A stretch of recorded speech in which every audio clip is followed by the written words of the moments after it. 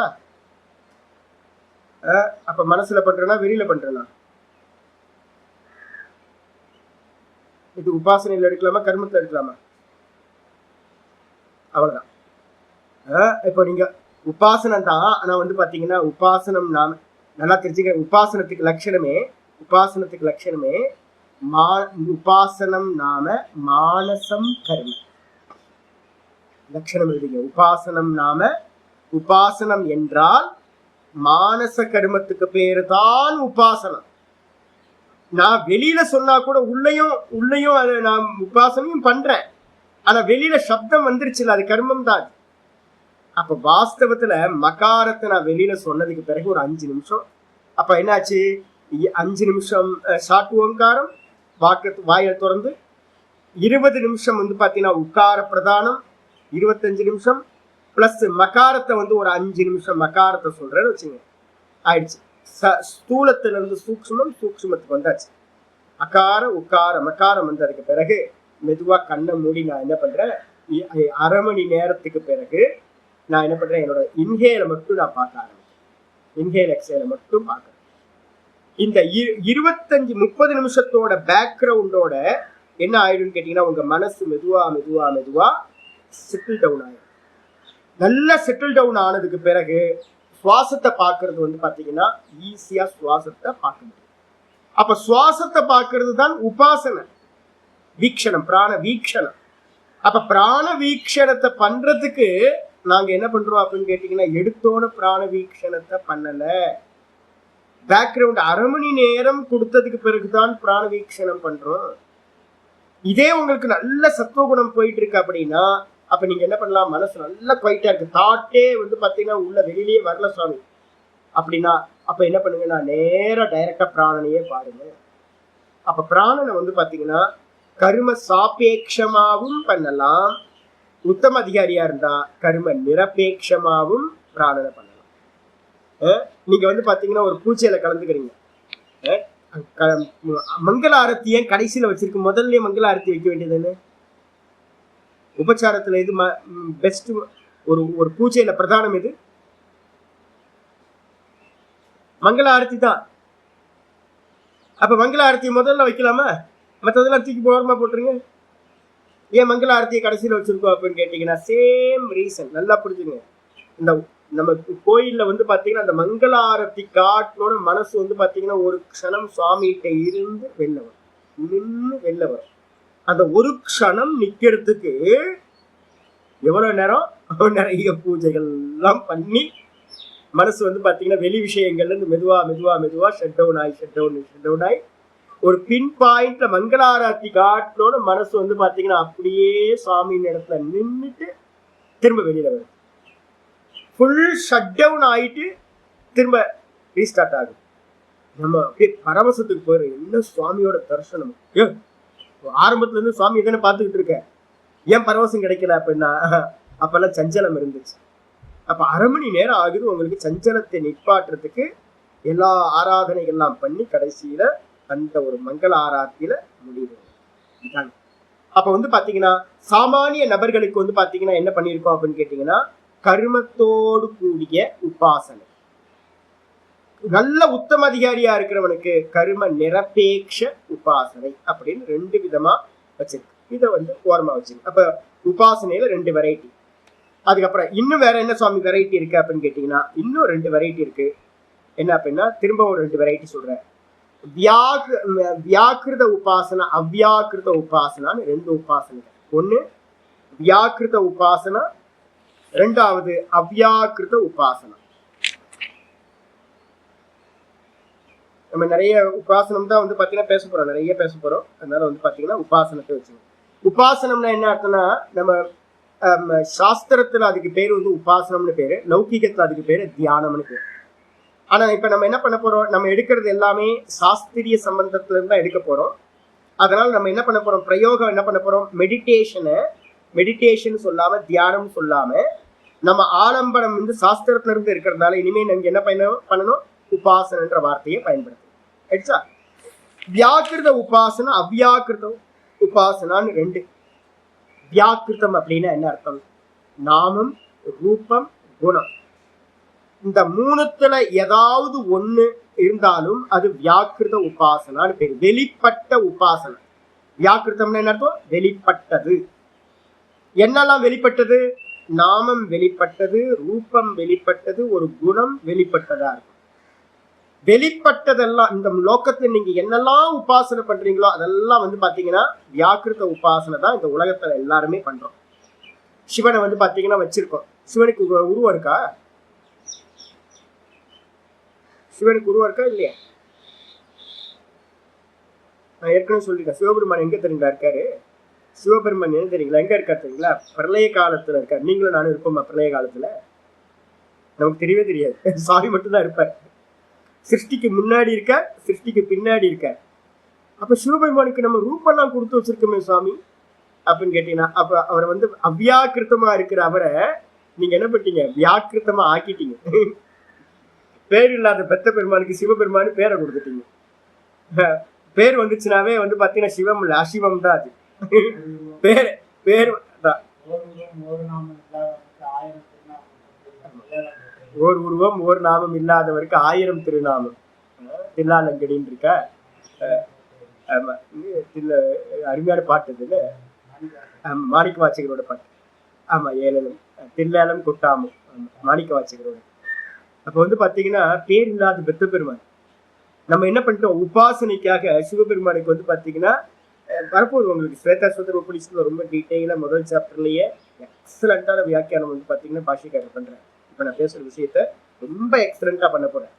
அப்போ நம்ம என்னெல்லாம் ஒரு நாமம் ஒரு ரூபம் கொடுத்து ஒரு குணத்தை கொடுத்து எதையெல்லாம் உபாசிக்கிறோமோ அது எல்லாத்துக்கும் பேர் என்னது? வியாக்கிருத உபாசனை. அப்ப வந்து பாத்தீங்கன்னா எது அவ்வியாக்கிருத உபாசனை அப்படின்னு கேட்டீங்கன்னா, நாமம் ரூபம் குணங்கள் இல்லாத எதனை உபாசிக்கிறோமோ அதுக்கு பேரு அவ்வியாக்கிருத உபாசனைன்னு பேரு. இதுல என்ன பண்ணணும் சாமி? நம்ம என்ன பண்ணணும் சாமி அப்படின்னு கேட்டீங்கன்னா, அவ்வியாக்கிருத உபாசனைன்றது வந்து பாத்தீங்கன்னா ஆத்ம தியானம் மட்டும்தான் அவ்வியாக்கிருத உபாசனை. ஆத்மாக்கு நாமம் இருக்கா? இல்ல. ரூபம் இருக்கா? ஏதாவது குணம் இருக்கா? நிர்குணம் நிராகாரம் அசப்தம் அரூபம் மந்திரம் சொல்லுது. அதுக்கு சப்தம் இல்லை, ரூபம் இல்லை, குணம் இல்லை, ஒண்ணும் இல்லை. அப்ப வந்து பாத்தீங்கன்னா அவ்வியாக்கிருத உபாசனைன்றது என்ன பண்ணணும்னு கேட்டீங்கன்னா, பிரம்ம தியானம் ஆத்ம தியானம் மட்டும் அவ்வியாக்கிருத உபாசனை. அது வந்து எப்ப பண்ண முடியும்? நேத்திலாம் பண்ணி முடிச்சதுக்கு பிறகுதான் அவ்வியாக்கிருத உபாசனையா இருக்கிற ஆத்ம தியானம் பண்ண முடியும். மற்றபடி வேற என்ன சுவாமி? அவ்வியாக்கிருத சப்தத்தினால வேற என்ன சுவாமி இருக்கு? அப்படின்னா மாயாக்கு பேரும் அவ்வியாக்கிருத்தம். மாயை யாராவது பார்த்திருக்காங்களா? மாயை யாராவது பார்த்திருக்காங்களா? யாரும் பார்க்கல. தூக்கத்தை நம்ம சொல்றோம், தூக்கத்தை வந்து வேக்கப் ஆனதுக்கு பிறகு ஒண்ணும் தெரியலன்னு சொல்றோமே, அதான் மாயா, பிளாக் ஹோல்.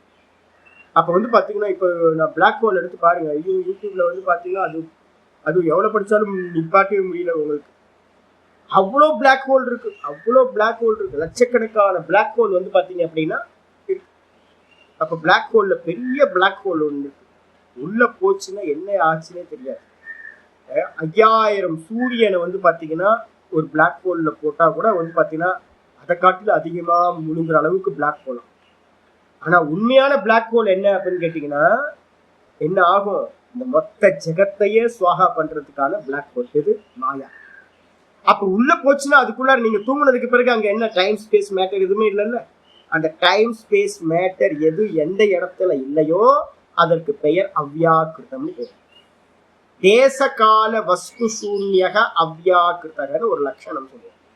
தேசகால வஸ்து சூன்யக அவ்வியாக்கிருதா. தேசம் இருக்காது, டைம் இல்ல, ஸ்பேஸ் இல்ல, மேட்டர் இல்ல. தூக்கத்துல இருக்கா? என்ன தேசம்? எங்க தூங்குனீங்கன்னு தெரியாது. என்ன காலம் இருக்குமா? இருக்காது. என்னவா இருக்கீங்கன்னு தெரியுமா? வேற ஏதாவது மேட்டர் தெரியுமா? இல்ல, ஒன்னும் தெரியல. அப்ப அதுக்கு பேர் என்ன பேரு அப்படின்னா, நம்ம தூக்கத்துல இருக்கிற அந்த ஒன்னும் தெரியலன்ற மாயா தத்துவத்துக்கு பேர் அவ்வியாக்கிருத்தம்னு பேரு. அதுவும் அவ்வியாக்கிருத்தம் அவ்வியக்தம்னு பேரு. ஆத்மாவும் வந்து பாத்தீங்கன்னா அவ்வியக்தம்னு பேரு. அதுக்கும் எந்த நாமரூப குணங்களும் இல்லை. அப்போ உபாசனை வந்து பாத்தீங்கன்னா ஒருத்தன் என்ன பண்ணக்கூடாது அப்படின்னு கேட்டீங்கன்னா, ஈஷாவாசியத்துல வந்து பாத்தீங்கன்னா ஒரு நியமம் கொடுத்திருக்கு. ஈஷாவாசிய உபநிஷத்துல வந்து பாத்தீங்கன்னா ஒரு முக்கியமான நியமம் கொடுத்திருக்கு.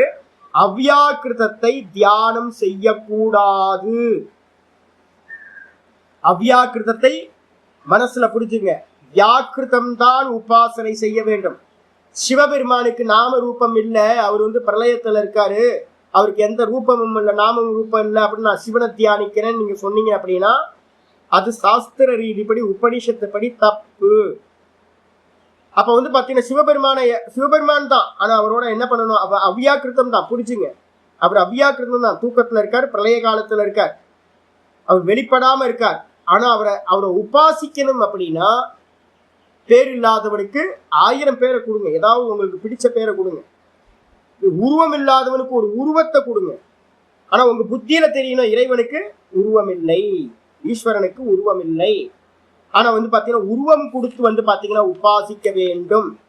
ஏன் சுவாமி? அப்ப நம்ம நல்லா புரிஞ்சுக்கணும்.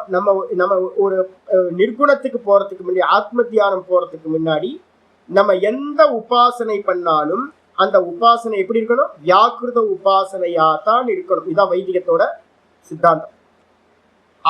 அவ்யாக்கிருதத்தை தியானம் பண்ணக்கூடாது. யார் அவ்யாக்கிருதத்தை தியானம் பண்ணுவா அப்படின்னா இஸ்லாத்துல,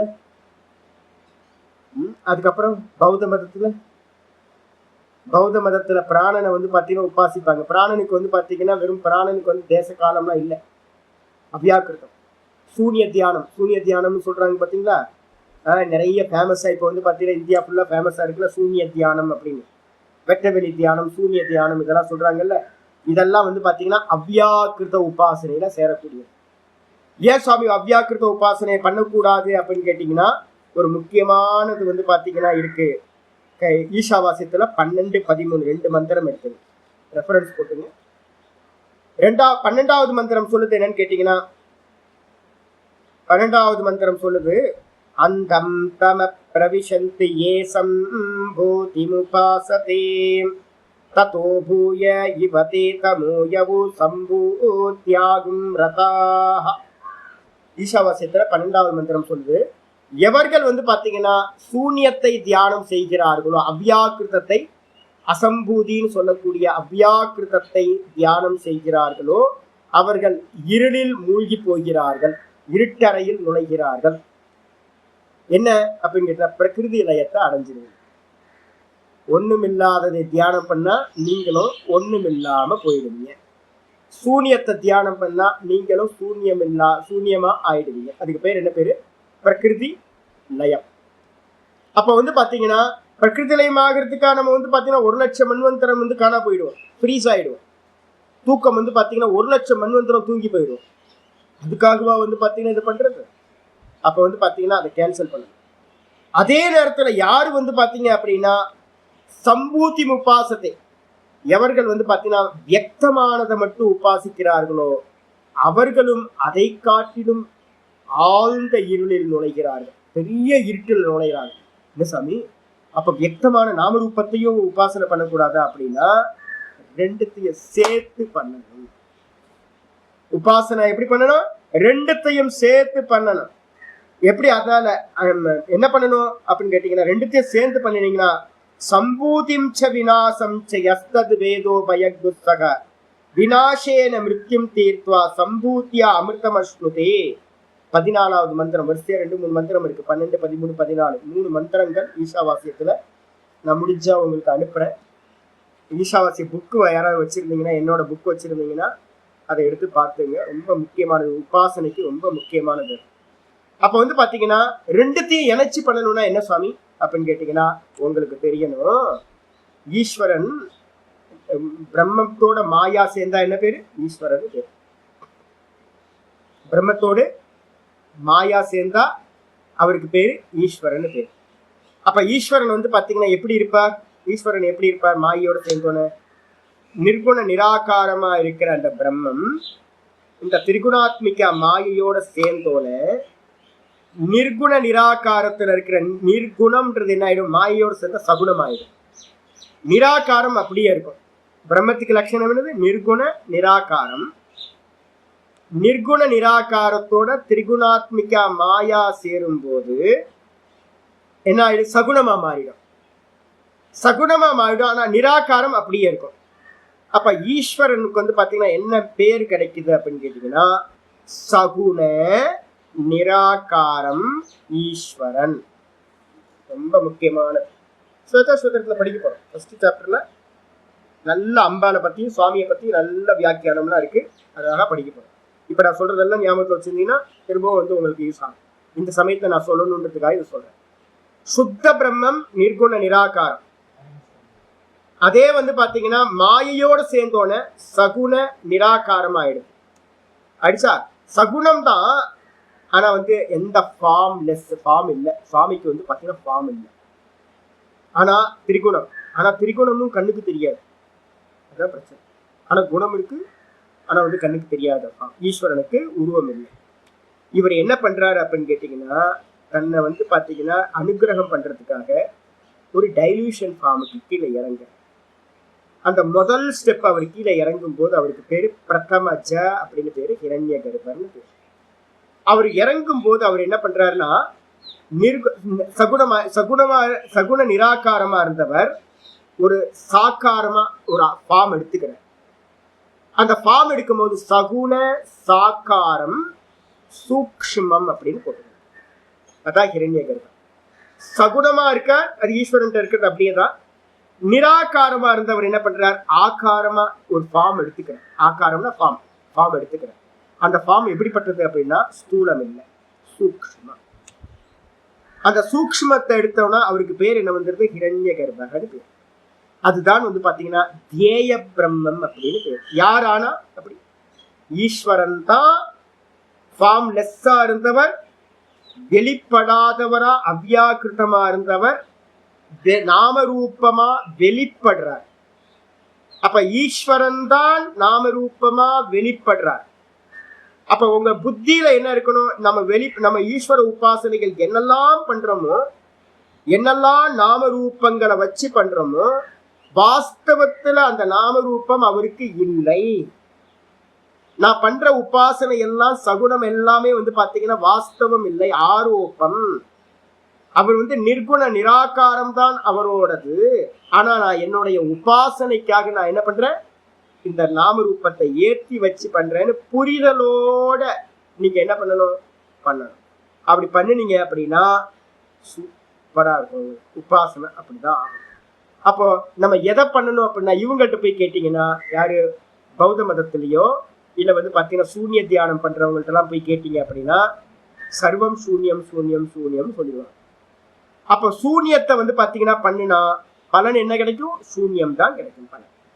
யார் யார் எதை எந்தெந்த விதமாக தியானிக்கிறார்களோ அவரவர்கள் அந்தந்த விதமாவே ஆகிறார்கள். யதாபாவம் ததாபவதி. எந்த விதமா நீங்க பாவிக்கிறீங்களோ அந்த விதமாவே ஆகிருவீங்க. அப்போ ஒண்ணுமில்லன்னு பண்ணீங்கன்னா ஒண்ணுமில்லாம போயிடுவீங்க, பூர்ணத்தை அடைய முடியாது. அப்ப வந்து பாத்தீங்கன்னா இந்த தத்துவத்தை தெரிஞ்சுக்கிட்டு நம்ம பண்ற உபாசனைகள் எல்லாம் வந்து எப்படி இருக்கணும் அப்படின்னா வியாக்கிருத உபாசனையாத்தான் இருக்கணும். இப்ப நான் பிராணனை சொல்றேன். பிராணனுக்கு நாம ரூப குணங்கள் இருக்கா? பிராணனுக்கு நாமம் இருக்கா, ரூபம் இருக்கா? எங்க இருக்கு பிராணன்? தூக்கத்துல இருக்கு. அதான் வாஸ்தவத்துல தூக்கத்துலதான் பிராணன் இருக்கு. தூக்கத்துல இருக்க பிராணனுக்கு என்ன இல்லை, நாமம் இல்லை, ரூபம் இல்லை, எதுவுமே இல்லை. அங்க டைம் ஸ்பேஸ் மேட்டர் எதுவுமே இல்லை, பிராணன் மட்டும் இருக்கு. எல்லாம் போய் அதுல லயமாயிடுது. அப்ப பிராணனை வந்து பாத்தீங்கன்னா அப்போ அவ்யாக்கிருத பிராணனை உபாசிக்கலாமா? உபாசிக்க கூடாது, தப்பு. அந்த அவ்யாக்கிருத பிராணனை தான் வந்து பாத்தீங்கன்னா ஆனாபானா தியானம் அப்படின்னு இந்த பௌத்த மதத்துல விபாசனாலெல்லாம் வந்து பாத்தீங்கன்னா சொல்லி கொடுக்கறது, அதை தான் சொல்லி கொடுப்பாங்க. ஆனா நம்ம பிராண உபாசனா என்ன அப்படின்னு கேட்டீங்கன்னா சைத்தன்யத்தோடு இருக்கிற ஈஸ்வரனா பிராணனை பார்ப்போம். பிராணனை வந்து பாத்தீங்கன்னா சகுணமா தான் பார்ப்போம். ஈஸ்வரனா அதை வந்து பாத்தீங்கன்னா மெடிடேட் பண்றது. அதான் சிதம்பரம் நடராஜரோட இதெல்லாம் வந்து பாத்தீங்கன்னா அதுதான் ஒரு ரூபம் கொடுத்து உபாசனை. பிராணனை தான் நீங்க என்ன பண்றீங்க, சிவனா விஷ்ணுவா கோபாலனா ஏதாவது பண்றீங்க. ஸ்வேதாசுந்தர உபநிஷத்துல முதல் உபாசனை வருது. ரிஷி வந்து பாத்தீங்கன்னா கோபா வந்து பார்த்தார், அபஷ்யன்னு கோபாஹா பிராணாவை கோபாஹா அப்படின்னு மந்திரமே இருக்கு. என்னன்னு கேட்டீங்கன்னா கோபாலனா. யாரு கோபாலனு? கோபாலன் யாரு? கிருஷ்ணரா? கிருஷ்ணரா கோபாலன்? நீங்க உருவம் கொடுத்து ஃப்ளூட்லாம் வச்சுக்கிட்டு கையில கொடுத்து வெண்ணெயெல்லாம் சாப்பிட்ற மாதிரிலாம் கையில கொடுத்து வச்சிருக்கீங்களா? யார் தெரியுங்களா கோபாலன்?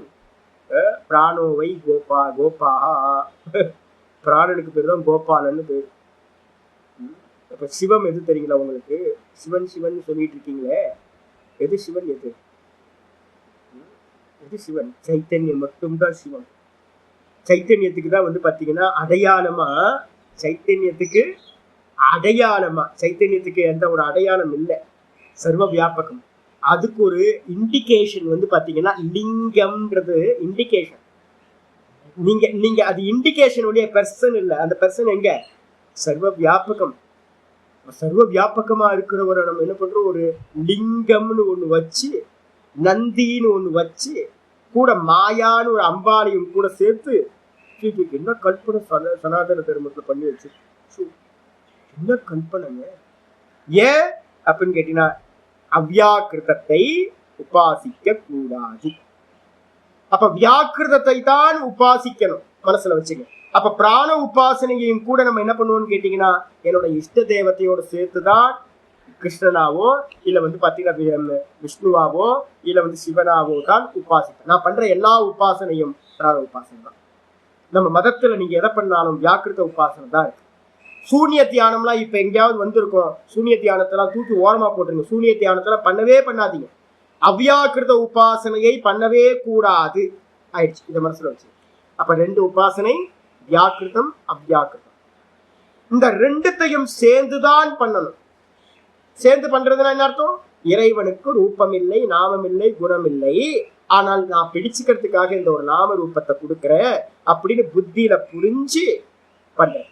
அப்ப பண்ணும் போதே நீங்க தெரியும் உங்களுக்கு என்னன்னு கேட்டீங்கன்னா சுவாமிக்கு நாம ரூபம் இல்லைன்னு தெரிஞ்சே பண்றேன். ஆனா நாம ரூபத்தை தான் நம்ம ஆராதனை பண்றோம். அப்ப சண்டை வருமா அப்படின்னு கேட்டீங்கன்னா எந்த சண்டையும் வராது உங்களுக்கு, எந்த பிரச்சனையும் வரவே வராது. யாரோடையும் பேதம் துவேஷம் எதுவுமே வராது. நீ கிருஷ்ணனை கும்பிடு, இல்ல சிவனை கும்பிடு, இல்ல அம்பாலை கும்பிடு, ஒன்னும் பிரச்சனை இல்லை. முருகனை கும்பிடு, விநாயகர் கும்பிடு, எதுவும் பிரச்சனை வராது. ஏன் அப்படின்னா பேர் இல்லாத பெருமாளுக்கு 1000 பேர், சிம்பிளா முடிஞ்சது. 1000 ரூபம், எல்லா ரூபமும் ஈஸ்வரனுக்கு தான் அப்படின்னு நீங்க வந்து பாத்தீங்கன்னா ஈஸ்வரனுக்கு ரூபமே இல்லை, நாமமே இல்லை. நீ என்ன வேணா வச்சுக்கோ, பேர் வச்சுக்கோ, அல்லான்னு வச்சுக்கோ, ஜீசஸ் வச்சுக்கோ, எந்த ப்ராப்ளமும் எனக்கு வரவே போறதில்லை. இதான் சனாதன தர்மத்தோட. அப்ப வந்து பாத்தீங்கன்னா 2த்தையும் சேர்ந்து ஒன்றாக அறிய வேண்டும், வியாக்கிருத உபாசனை. சரி, இப்ப வந்து பாத்தீங்கன்னா இந்த 2த்துல வந்து பாத்தீங்கன்னா உபாசனையில வந்து பாத்தீங்கன்னா உபாசனையோட பலன் எடுக்கணும் அப்படின்னா என்ன ஆகணும் அப்படின்னு கேட்டீங்கன்னா ஒன்றுபடுதல் அப்படின்னு வந்து பாத்தீங்கன்னா முக்கியமான சொல்லி. ஒன்றுபடுதல்னா எதை நம்ம உபாசிக்கிறதுக்கு ஹேபிட்டா மெதுவா பிராக்டிஸ் பண்றோமோ, இந்த மனசு வந்து பாத்தீங்கன்னா ஒரு விஷயத்தை எடுத்துக்கிட்டு அதோட பிராக்டிஸ் பண்ணிக்கிட்டே இருக்கும். ஓம் ஓம் ஓம் ஓம் ஓம் ஓம் ஓம். இந்த மனசுக்கு வந்து பாத்தீங்கன்னா வேற எந்த ஒரு தாட்டும், வெளிமுகமான தாட்டும் உள்ள வராம நல்லா அந்த 1 மணி நேரம் 2 மணி நேரத்துக்கு நம்ம எடுத்துக்கிறோம் அப்படின்னா 1 மணி நேரமும் அதே தாட்டை திரும்ப திரும்ப திரும்ப திரும்ப அதையே பிராக்டிஸ் பண்றோம். வேற தாட் வராம பண்ண பண்ண பண்ண மெதுவா இந்த சித்தம் என்ன ஆயிடும் அப்படின்னு கேட்டீங்கன்னா, எந்த சமயத்துல நான் வந்து மனசு நான் மெடிடேட் பண்றேன் அப்படின்ற எண்ணம்லாம் போய் அந்த ஓங்காரத்தோட மெர்ஜ் ஆயிடுச்சு. அப்ப மெடிடேட் பண்றவன் இருக்க மாட்டான், மெடிடேட் பண்ற அந்த மனசு இருக்காது. அப்ப யார் இருப்பா அப்படின்னு கேட்டீங்கன்னா வெறும் ஓங்காரம் மட்டும், மெடிடேட் பண்ற விஷயம் மட்டும் மிச்சம் இருந்துச்சுன்னா அதுக்கு பேர் சமாதி அப்படின்னு பேர். அப்ப எந்த விஷயத்தை நீங்க வந்து பாத்தீங்கன்னா இந்த மாதிரி மெடிடேட் பண்ணி சமாதி பண்றீங்களோ அந்த விஷயத்துல வந்து பாத்தீங்கன்னா உங்களுக்கு பூரணமான ஞானமானது உண்டாகிவிடும். அந்த விஷயத்துல இவங்களை தான் வந்து பாத்தீங்கன்னா நம்ம என்ன பண்றோம், சாட்சாத்காரம், அந்தந்த தேவதைகளை சாட்சாத்காரம் பண்ணினாங்கன்னு நம்ம சொல்லுவோம் அப்படின்னு புரிஞ்சு. இப்ப நம்ம வந்து பேக்ரவுண்ட் கொடுத்ததை வச்சுக்கிட்டு நம்ம என்ன பண்ண போறோம், உபாசனை ஆரம்பிக்க போறோம். மகா சகுங்கிதா உபாசனை அப்படின்னு பேர். இந்த உபாசனையில வந்து பாத்தீங்கன்னா ஒவ்வொன்னா பார்க்கும்போது டைம் ஆயிடுச்சு, 80 நிமிஷம் ஆயிடுச்சு. நாளைக்கு கிளாஸ்ல பார்க்கலாம். போதுங்க. உபாசனையை பத்தி கொஞ்சம் ஐடியா வச்சுங்க, சின்ன குறிப்பெடுத்துங்க, என்ன பண்ணணும், ஏன் அப்படின்னா நம்ம பண்ண போறோம். அதனால நம்ம பண்ண போறது கர்ம சாப்பேட்சமா கர்ம நிரபேட்சமான்னு கேட்டா ப்ரிப்பேர் ஆகிறதுக்கு வந்து பாத்தீங்கன்னா கர்ம சாப்பேட்சம் பண்ணுவேன். இப்ப நான் நீண்ட காலம் பண்ணதுனால நான் என்ன பண்ணுவேன், 2 பண்ணுவேன். நான் சில சமயம் வந்து பார்த்தீங்கன்னா ப்ரிப்பரேஷனுக்காக கொஞ்சம் பண்ணிட்டு அதுக்கப்புறம் உபாசனைக்கு வருவேன். சில சமயம் மனசு நல்லா பிரசன்னமா இருக்கும், மனசு அப்படியே நிச்சலமா இருக்கு, எங்க உட்கார்றல சாமி முன்னாடி கூட உட்கார மாட்டேன், தீபம் போடணும் அதெல்லாம் ஒண்ணுமே இல்லை, மனசு அவ்வளவு ஸ்வச்சமா இருக்கு, அப்படியே கண்ண மூடி ஓங்காரத்தை உட்காந்து.